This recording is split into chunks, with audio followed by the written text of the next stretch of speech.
uh, let's identify our key features with that is relevant to your roles. Now, depending on your roles, whether you are a project manager or as a planner or a scheduler, now we can utilize or maximize yung ating mga modules inside the OPC. And these are the following. We have this schedule, resource management. We have also had a cost and fund management, up to the dashboard and reporting. So we can custom tailor, depending on our needs and style of how we're going to utilize these modules, depending again on your roles. Now to see that with the OPC, once you open your no, once you click on the sidebar, no, we had the option to go to the cost and funds, or what we call the different apps. We have the cost and funds up to the schedule, the dashboard, the file. So that will suit depending on the roles or the one that is using the OPC. So right now, ano po bang can you give us a brief information lang if ano po ba position natin right now sa company sa ating audiences?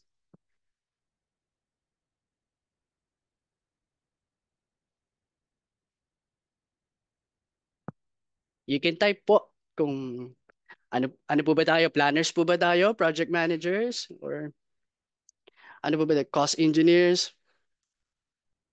Yes, okay. I see some people are saying yes. Planning engineer. We have a planning engineers pala dito. Planning engineers. All right. All right. Okay, puro planning engineers pala tayo dito. So, I know that you're utilizing most are the schedule and our resource management. Is that correct? Can you give us a heart reaction if that is correct? Okay, I see. Now, moving forward with our presentation, no, no, according to the Harvest Business Review, last 2020, that you can increase your proficiency by 50%, no, with the tools specific if you focus on that tool, no, from day-to-day tasks. No, it is we know that if you are learning a new tool, this is a role-based learning, and no, the learning curve will be challenging. That's why if we focus on that tool from day to day, no, it will increase our mastery. Now, start with a pilot project. Now, by starting with a pilot project, it enables us to no to test on a smaller scale without that much of a high risk. Now with this we had a structure here wherein we had the corporate root, and then under that we had the non-production and production. For some users, alam na alam po natin to, di ba? So this is the default when wherein you purchase your OPC license. We had the default here. We had the corporate root which represents our company. Then under that, we had the non-production and production. Then if we focus on the non-production, now we can see here we had the testing and the training. So that's the purpose of the non-production, which wherein we can test or train, especially kung may mga bago tayo, no, may mga bagong hire tayo. Meron tayong option na dito sila pagalawin,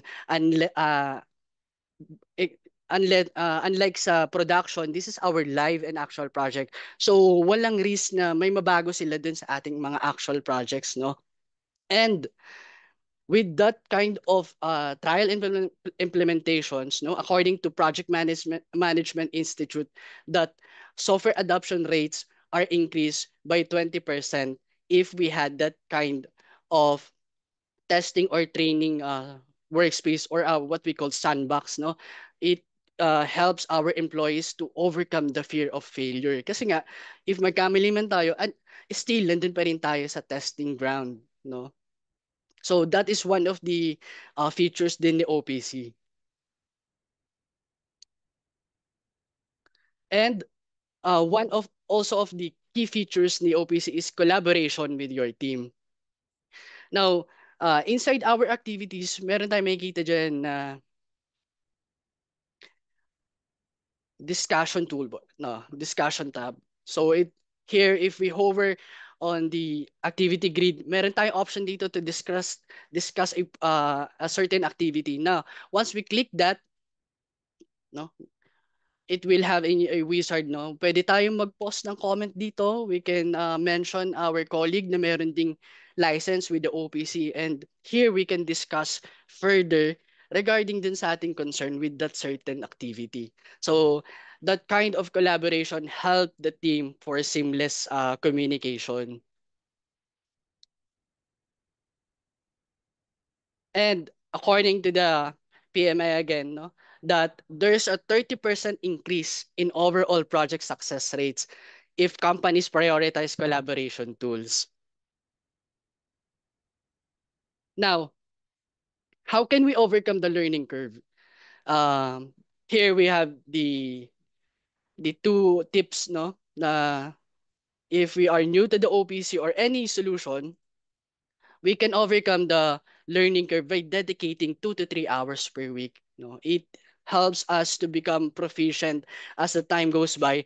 If we had, yun nga, dedicate some time to learn the tools, no? Kung if we try our best to navigate, not just navigate, but really use it, utilize the tools, especially the OPC, no? It will help us to become more knowledgeable and aware with the features of our solution. Now, we can also take advantage of support and training resources in which the Project Pro offers a range of support, no, from remote to in-depth certifications courses. Now, um,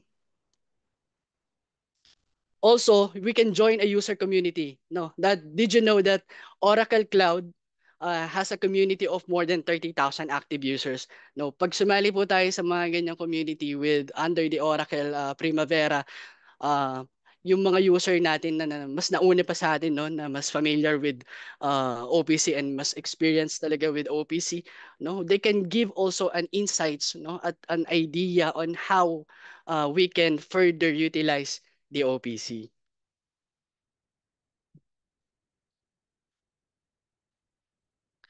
Now on our side sa mga audience po ba natin, how long na po ba tayong user ng OPC or ng Oracle Primavera Cloud? Can you type in the chat box kung gaano na po tayo katagal na user ni Primavera?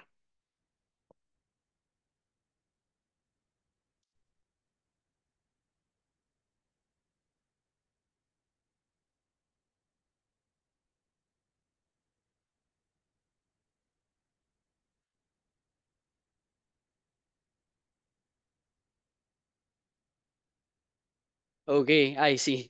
Siguro some of us talaga is medyo bago pa lang or 2 years. Oh, so may 2 years. So meron na pala tayo dito mga pioneers. So 2 years. Okay.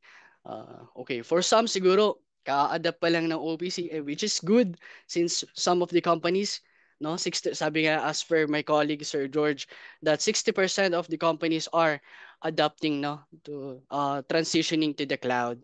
Now let's go to the real world benefits of Primavera Cloud. Number one, improve project efficiency. Now, studies show that companies that using OPC can reduce project timelines by up to 20% to real-time tracking and automated workflows. That is according to Oracle, no? To their last study last 2023. Now, with the OPC, mas nagiging mabilis, no, yung ating pag-track when it comes to monitoring our project. Secondly, we have the enhanced resource management. Now, with the OPC, teams can allocate resources more effectively by leading 10 to 15 reductions in overall project costs. Now, that 10 to 15 is a big, no, percentage when it comes to project, lalo na on a large scale. So some of us here, I know it came from a big companies. So majority of your projects, no, composed of large scale projects that involves uh, a large cost of money. So that's why that 10 to 15%, for some it may be small, pero on a large scale nga, this is a very big reduction rate, no. And lastly, we had the risk mitigation. Now, OPC's advanced risk management tools help identify and mitigate risk early, which research shows can decrease project risk exposure by up to 25%. Now, with the OPC risk mitigation, no, we can detect early yung mga risks that can impose a threat or even an opportunity dun sa ating schedule or our project. No, it will affect, we know naman that risk really affect our project. Na it will determine if our project is still on time or likewise on a budget, still on budget. And I think that will cover my part. And um, we we are now opening, for a brief discussion. No, we will give you 10 minutes, 10 to 15 minutes for any questions that you want to ask. And also, Miss Deb, you can facilitate on this part.